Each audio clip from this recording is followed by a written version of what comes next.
Mr. Wright here, and welcome to this film in which we'll work through some exam questions on compound interest and depreciation. If you have any problems with the maths, you might like to catch up with the how-to film, and I'll put a link for that in the description. You can also click another link in the description and download the questions, and then you can have a go at the questions before you watch the film and compare your solutions with mine, or you can download the questions and then work on them as you watch the film and work alongside me. Right, let's get on with the maths.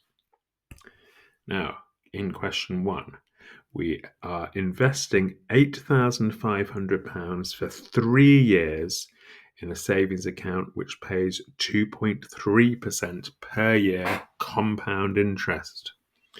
And we're asked, how much money will Jenny have in her savings account at the end of the 3 years? Give your answer correct to the nearest dollar. So she's starting off with £8,500. Now, each year, her amount of money increases by 2.3%. So the multiplier there is going to be 1 point the increase. But remember, it's 1.023. And I'm going to put that to the power of 3 because she's investing her money for 3 years. So 8500 times 1.023 to the power of 3. And on my calculator, that gives me the answer 9,100.09, and so on. And I'm asked to give the answer correct to the nearest dollar. So the answer I'm going to give is 9,100. Right, question 2. Now, what's happening in question 2? We're buying a car for 700,000 taka, and the value of the car depreciates. It goes down by 12% each year. Work out the value of the car at the end of the 3 years. Give your answer to the nearest taka. So we start with 700,000. Now each year it's depreciating, the value's falling by 12%. So we're going to reduce by 12%. So we're going to multiply by 0. What's left? 0.88. And we're depreciating for 3 years. So 0.88 to the power of 3. So 700,000 times 0.88 to the power of 3. Gives me an answer on my calculator of 477,030.4. And I'm asked for the answer to the nearest whole. So my answer is going to be 477,030. Right, let's move on. Question 3. Charlotte buys a painting for $680. The value of the painting increases by 4% each year. Work out the value of the painting at the end of 3 years. Give your answer correct to the nearest dollar. So we start with 680, and every year it increases by 4. So I'm going to multiply by 1 point the increase, 1.04 to the power of 3, because we're working on a 3-year basis. 680 times 1.04 to the power of 3. On my calculator, that gives me 764.90, and so on. So to the nearest dollar, 765. Question 4. Right, what's happening here? We're investing 40,000 yen for 3 years, paying a compound interest rate of 3.5% each year. Work out the value of the investment at the end of 3 years, giving my answer to the nearest whole. 40,000. Now it's increasing by 3.5%, so I'm going to multiply by 1 point the increase, 1.035 cubed.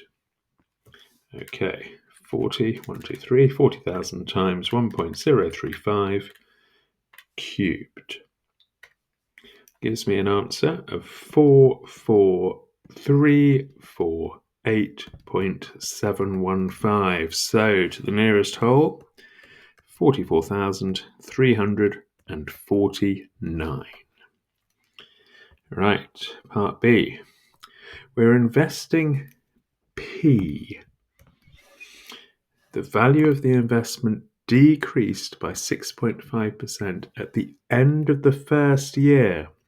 The value is this. Wait a minute, this is a reverse percentage change in disguise, isn't it? This isn't compound interest at all.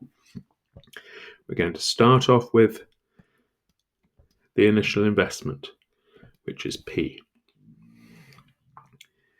It goes down by 6.5%. And now we have 30481. Now, if you were going forwards here, to reduce by 6.5%, you'd multiply by 0. What's left? If I do 100 minus 6.5, I get 93.5%. So we'd multiply by 0.935 if we were going forwards. Now, of course, we're going to go backwards. So we're going to do 30481 divided by 0.935. Okay, 30481 divided by 0.935 gives me an answer of 32,600. Question 5. We're investing $2,000 for 3 years in a savings account, 4% compound interest each year. How much money will she have in her savings account at the end of 3 years? Give your answer correct to the nearest dollar. So we start with 2,000. Every year it increases by 4%, 1 point the increase, to the power of 3. 2,000 times 1.04 to the power of 3. So I get $2,249.72, 0.728 cents. Give my answers correct to the nearest dollar. 2,250. Sam invested $T. The value of his investment decreased by 9% each year. Wait a minute, this is another reverse percentage change, isn't it? Because I'm told the amount of his investment at the end of the first year. Look at this, it's telling me that at the end of the first year, his investment was worth 1,365. Work out the value of T, the investment at the start. Right, well, let's do this in the other method then. So we start with 100% of his investment, and the investment decreases by 9%. So at the end of the first year, we're going to have 91% of his investment left, and that 91% is 1,365. So we can divide by 91 to get 1% of his original investment. 1,365 divided by 91. So 1% of his original investment is 15. So then we can multiply by 100 to work out the whole of his initial investment. So the value of T, the value of his initial investment, is 1,500. Okay, question 6. Ali and Badia, well, I think we'll just call them A and B, have $25,000 to invest. Ali invests in Cyclone Bank, and B invests in Tornado Bank. Look at that, each for 3 years. By the end of the 3 years, Ali will have received more interest than Badia. Okay? How much more? Show you're working clearly. Well, first of all, let's work out how much interest A will receive. So here's A. Now, A invests 25,000. They get 4.5% compound interest for 3 years. So multiplied by 1 point the increase, 1.045, cubed. So how much money will they have at the end of that time? Let's have a look. At the end of that time, they will have 28,529.15. I'll put it to the nearest cent. So how much interest will they have received? Well, if I do 28,529 minus 25,000, then I can work out the amount of interest that A receives is 3,529.15. That's how much interest A receives. Now, what about B? Let's have a look.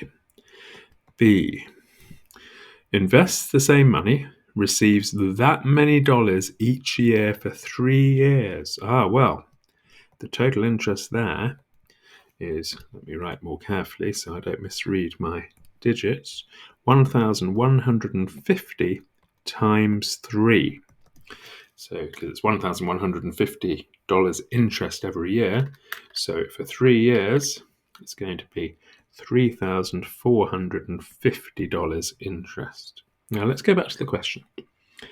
At the end of the 3 years, A will receive more interest than B. Let's just have a look. A's got this much, B's got that much. Yes, A has received more than B. How much more? Well, let's work out how much more. 3,529.15 minus 3,450. 3,529.15 minus 3,450. 79.15. Give your answer correct to the nearest dollar. $79. Okay, that is the end of question 6. Let's have a look at question 7. Right, we're going to invest 5,000 Swiss francs for 2 years. We've got to choose between Bank G or Bank H. Bank H, Bank G. The total amount of interest Mathieu would receive at the end of the 2 years from Bank G is more than the amount of interest he would receive at the end of 2 years from Bank H. How much more? Okay, well, let's start, shall we, with Bank G. Now, Bank G, we're going to invest 5,000. We're going to get compound interest of 1.6%. So I'm going to multiply by 1.016 for 2 years. So at the end of that time, how much money will he have? Well, he'll have 5,161.28. So how much interest will he have received? Interest will be 161.28, won't it? Now, what about in Bank H? In Bank H, you get 2.9% interest added after 2 years. So I wonder how much interest that would be. I really need to work out 2.9% of 5,000. Well, let's turn that into a decimal, shall we? 0.029 times 5,000 to work out 2.9% of 5,000. 145 Swiss francs interest. Now let's go back to the question. Mathieu would receive, here we are, the total amount of interest Mathieu would receive from Bank G is more than he'd receive from Bank H, is that right?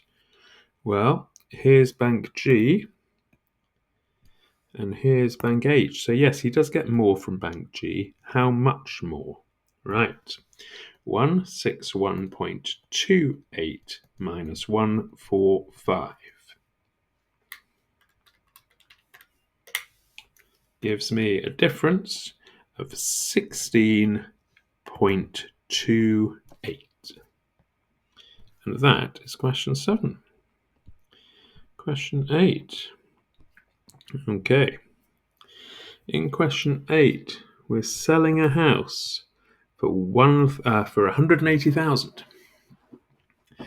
The amount for which he sold the house is 24% more than the amount he paid for the house. Work out how much he paid for the house. Give your answer correct to 3 significant figures. This is not a compound interest question, is it? This is a reverse percentage question. So, we start off with a value that we don't know. We increase that by 24%, and then we sell the house for 180,000. So if we were going forwards, we'd multiply by 1.24. So we're going to go backwards. 180,000 divided by 1.24. Okay, 180, 123, divided by 1.24. And so I get 145,161.2903. But look at this. Give your answer correct to 3 significant figures. So here's the cutoff point, 145. But I can't just say 145. It doesn't round up. Because the 5's followed by a 1, I have to say 145,000. Right. Next, we're buying a house on the 1st of January 2017 for 120,000. Then the value of the house is increasing by 1.8% every year. We've got to work out the value of the house in 2020 on the 1st of January. So that's 3 years later, isn't it? So we start with 120,000. That's the value. It increases by 1.8%. So we're going to multiply by 1.018. For how many years? 3 years. So 120,000 times by 1.018 to the power of 3 gives me a value of the house on the 1st of January 2020 of 126,597.3398. Give your answer correct to 3 significant figures. Here's the cutoff point. Will the 6 go up? Yes, it will. So I'm going to be 127,000. And that is the end of that question. So there you are, 8 exam questions on compound interest and depreciation. If you found this film useful, hit like, leave me a comment and tell me so. If you've got any questions, leave them in the comments and of course I'll respond. And if you are preparing for your Edexcel Maths IGCSE, you would do well to subscribe to the channel. Thanks for watching. See you in the next film.